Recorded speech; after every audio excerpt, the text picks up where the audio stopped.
rail fans, and welcome back to a new video here on the Rusty Boxcar channel. Calling this video 3 different batches of rebuilds, and that may be a bit misleading because I'm not exactly sure the history of the first locomotive that we're going to see. So I'm not sure if it was rebuilt or just refurbished.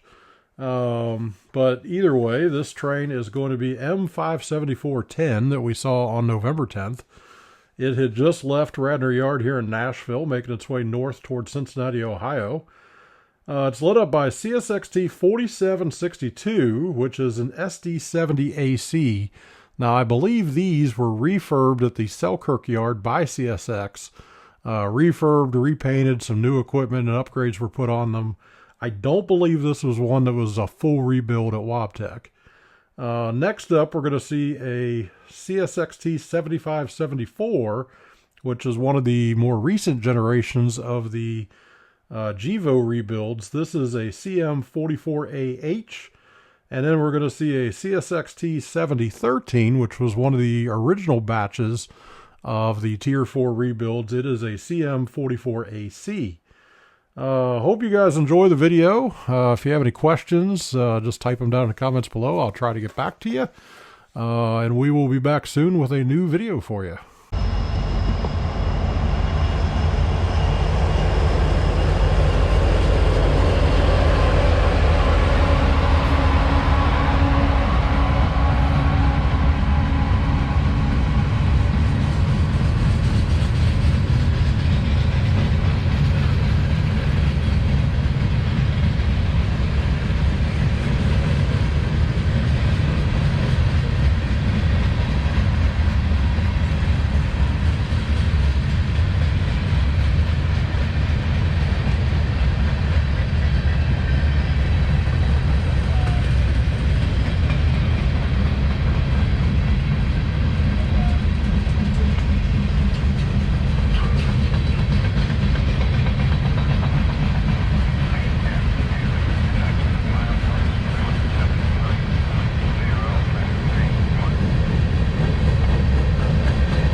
Thanks for watching this video. I hope you all enjoyed it out there. If you did, please drop down below and click that thumbs up button to give us a like. Also, don't forget to subscribe to our channel, either clicking the subscribe button down below, or you can hit the Rusty Boxcar logo on the right side of the screen. Drop us a comment also. We enjoy those, and we'll try to answer them as fast as we can.